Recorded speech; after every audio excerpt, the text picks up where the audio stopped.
Pennod 7. Filwyr ffyddlawn. Pan rhythrodd Pidens mor uchlwyllt drwy y coed tua'r gyferiad o'r hwn yr roedd a'i gyfell sachlist wedi clywed yr esgrech dreddiol, gadawodd sachlist ar digwriad yn sefyll gan syllu mewn syndod ar ei ôl. Am foment neu ddau, newyddai un ohonynt pa beth i'w wneud. Mynd na diwiau, clefai sachlist, a welodd dyn erioed y fath beth. Dyna'r llanc gwyllt yna wedi rhedeg i ganol perygl. Rhaid i gynlun a'i amddiffyn. Rhaid anrhydedusaf sachlist, oedd atebiad y deddgwiriad. Ond rhaid gyfalu na syrthion ninnau i gynllwyn wrth hynny. Ond ydyd nad rhyw weithred delwng o hades sydd gan y barbariaid yma ar waith. Beth oed yn feddwl? Gofynnau ei flaenor. Wel, yr oedd wedi clywed dywed fod o'r ffyriad barbariaidd yma a rhai elwyr yn derwyddion yn erfer offrymu pendigifegesau. Ieuanc morwynol yn y berth i'w diwiau pan fyddont ar fyned i ryfel. Fe ellai mae ysgrech dynys yn y cyfryw galedi oedd yr un glosom ninnau yr awron. Na ato diwiau, clefai sachlist. Os felly, mae'n gyfell Pidens yn wir mewn embydrydd erhyll. Nid oedd munud i'w golli. Senia yr arwydd. Gwnaeth y milwr hynny a daeth y milwyr eraill yn brysio am y gyntaf i fyny. Ffurfiodd y digwriaid hwynt yn rhengoedd drefnydd ac yna arnechodd sachlist hwynt gan diwedyd. Filwyr rhifennig yr adym am bresenoldeb y gelyn. Gwelswch fwg ei harwyddannau yn ysgyn drwy'r coed.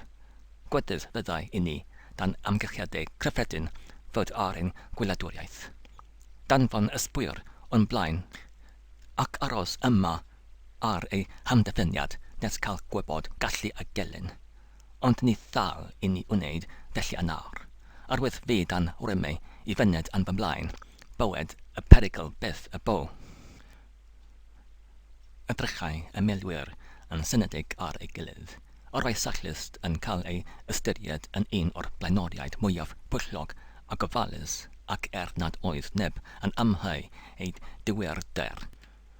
Nid oedd erioed wedi symud gam ymlaen heb ystyried yn pwyllog beth y wnelau. Arosai y milwyr gan hynny am y glirhad pellach. Canys nid oedd yr un ohonynt gyda'r ethriad o'r digwriaid oedd yn gymdeithas y dau bendebyg wedi gweled rhythrodd fyrbwyll Pidens. A'i sachlist ymlaen. Tra roeddwn ni ar urddasol awlus Pidens fy ngeffell i a'ch cydfilwr chwythau yn ymddedan yn y fan yma. Closam ysgrech dynnes o'r coed fan draw.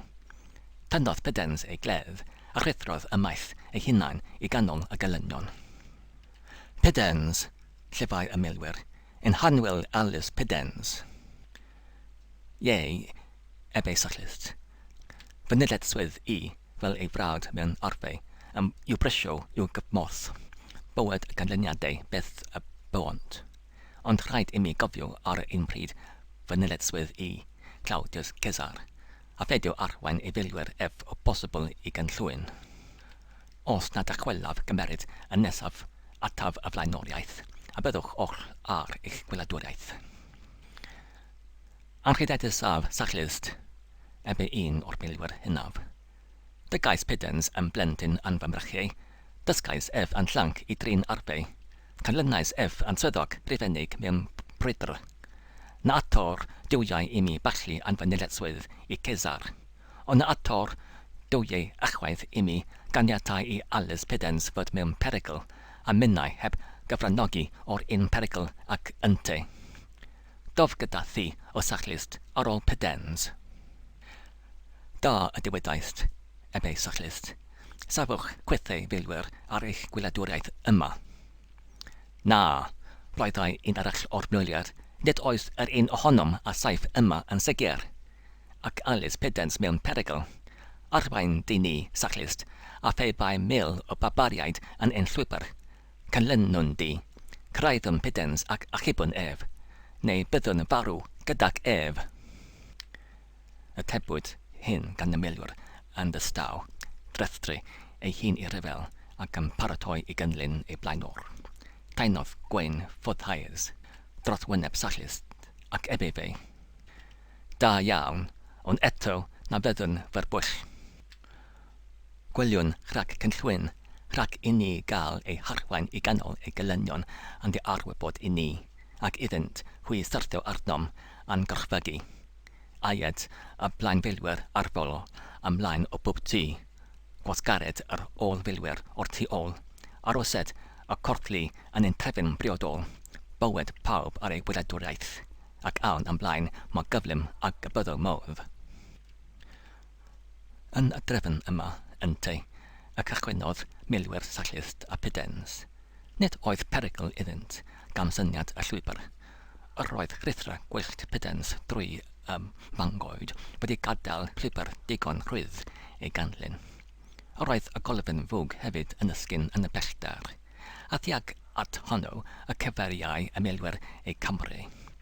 Heblaw hi'n oll fel y dynesent at fan, clywed twrwf aneferol. Bloeddiadau, cregfedd, a sŵn cydarawiad ar fe dir, hyd yn nod yn ganol ei pryder, at na byddai y milwyr ei rhifennig, tra nas gellid canfod unsain fabaraidd fel y gelwynt iaith y bryddoniaid. Achwanegau y pryder, a chynyddau y syndod, brysiasant ymlaen yn fwy cyflym. Yr unig cwestiwn yna oedd, a ellent cyrraedd mewn pryd i wneud lles i awlus pidens? Sychlynt yn pryderus trwy agoriadau y coed o'i blaen, ond nid oedd dim i'w ganfod, o'r diwedd craeddasant ymyl llecyn agored yn y goedwig.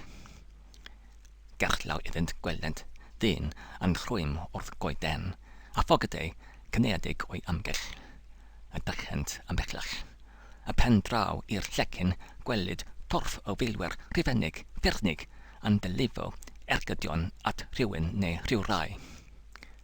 At pidens, at na bydasant ei cydfilwr a'i blenor yn sefyll yn unig yn erbyn y lleng.